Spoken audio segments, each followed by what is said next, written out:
Allahu, Allahu, Allahu, Allah.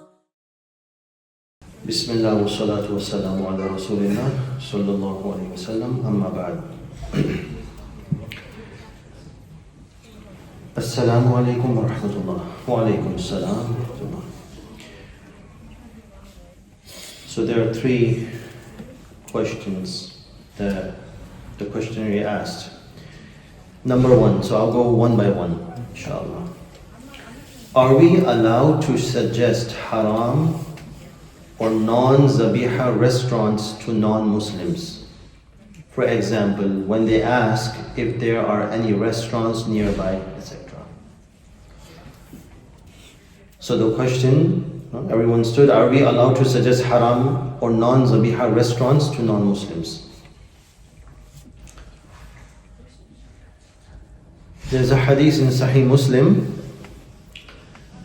Abu Mas'ud al-Ansari radiyallahu anhu said that Rasulullah sallallahu alaihi wasallam said, "Man dalla ala khairin falahu mithlu ajri fa'ilihi."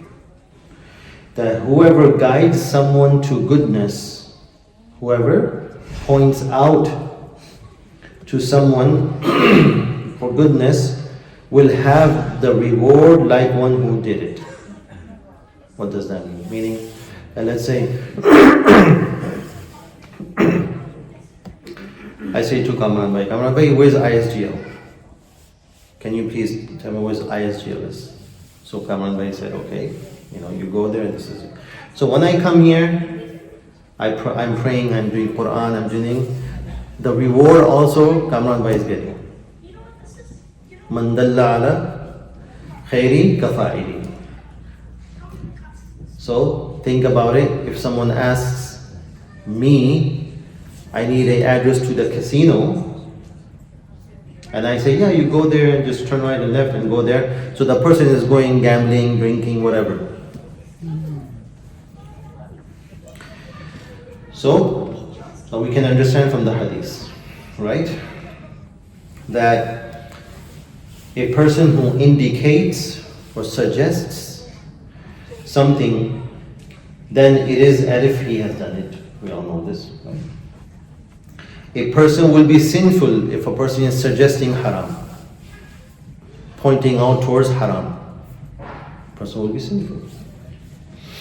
So if someone is asking, especially Muslims, of course, Muslims, first of all, of course, when a Muslim is asking a Muslim about a restaurant, he's not asking about any haram restaurant, of course. So we should be because this is a trust.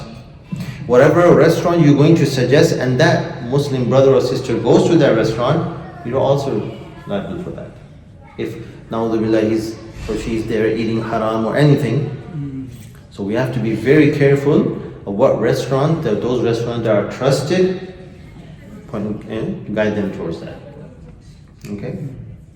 And even to non-Muslims, as I said, if a non-Muslim is asking about a restaurant, tell them a halal restaurant. Whether they eat it or not, that is up to them.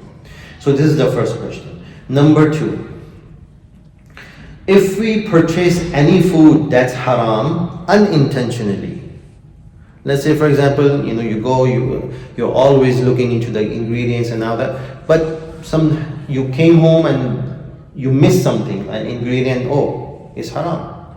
It happens sometimes. Unintentionally, a person can make a mistake, no problem.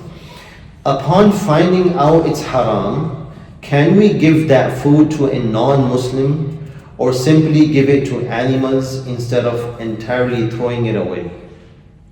Good question. Sometimes it happens, right? So the answer is no. You should not be giving it to any non-Muslim. You should not be giving it to any animal, right? It is haram to consume that. It is haram, and to give it is haram. Even though you're giving a haram food to a non-Muslim who eats it, but you're not supposed to give it, right? What if the animal is like a scavenger who eats that? It's coming.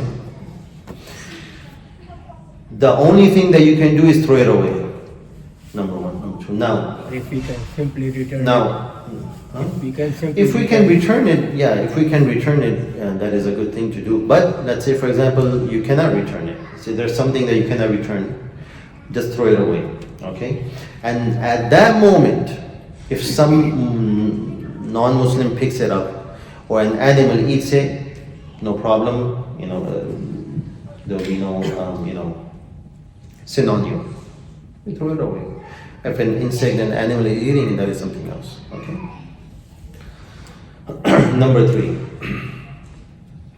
Are we intentionally allowed to buy any haram food for non-Muslims, like homeless person or homeless shelters and all that? No.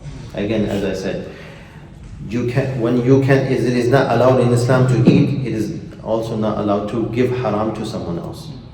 So whatever you're giving in the homeless, there's nothing wrong to giving the homeless, so you should give it. It's a good sadaqah, right? And also as a Muslim, as with the intention, is a good da'wah as well. But provide them a halal food.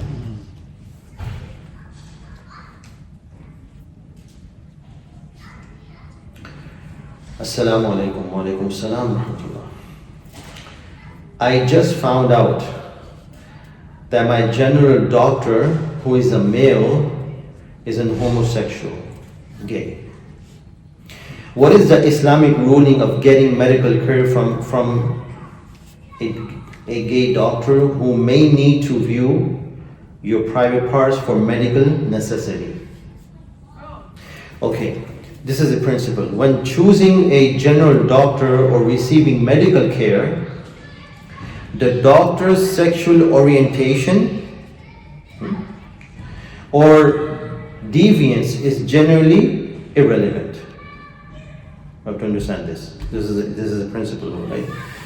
Whatever the orientation is of a doctor, right, or deviance is generally irrelevant, right?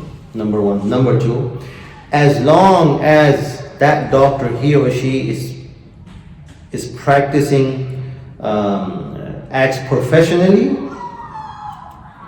and keeps in line with the patient's privacy, best interest, as long as that, no problem, right? So in that case, a Muslim may consult and receive treatment, medical treatment from such a doctor. However, if that doctor is acting unprofessionally, so we can just opt out, not go and see that doctor. But having said that, the last point I want to make, as a Muslim, in general, Muslim is advised to choose a upright Muslim doctor. A brother, a Muslim man with a male doctor, a Muslim woman with a woman doctor. And try your level best that you're Muslims. Find out. If not, that is something else. You make an effort. It's not in your hand. A lot of things sometimes is not in your control. But it is the best thing to do. Why? Because they will be able to understand you as a Muslim. They can understand that what kind of medicine that can be given. There is that, because a lot of time medicines are haram.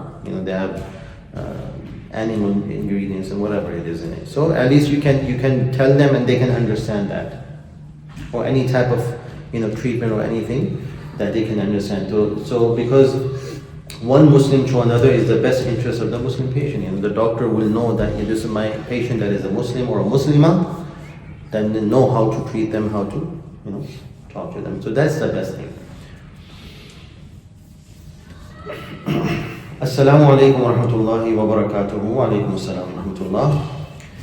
Is it obligatory upon me to correct my Muslim classmate if he makes a mistake, curses, wears shorts that exposes aura, that exposes the private part, meaning that above the knees?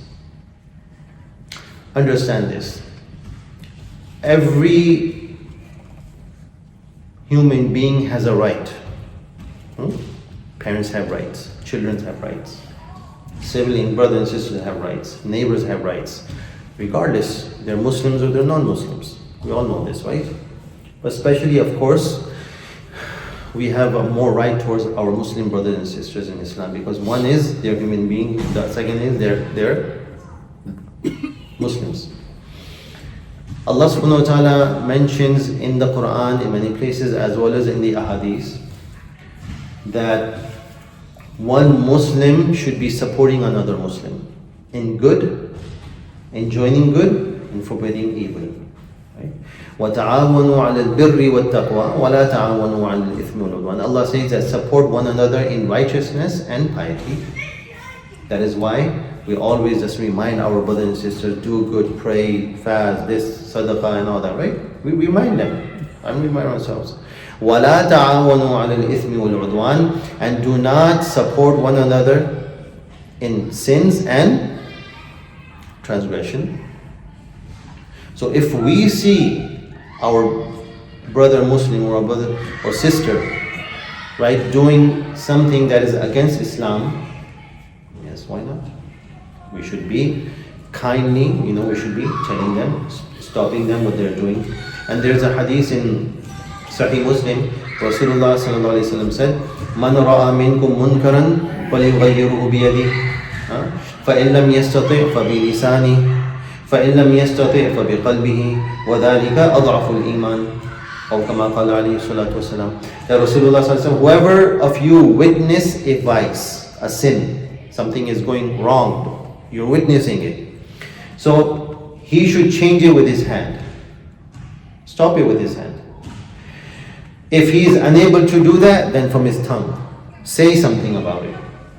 And if he is not able to do that as well, then with his heart, meaning that he should have the worry and concern of what's going on, at least disliking that, whatever the action is going on.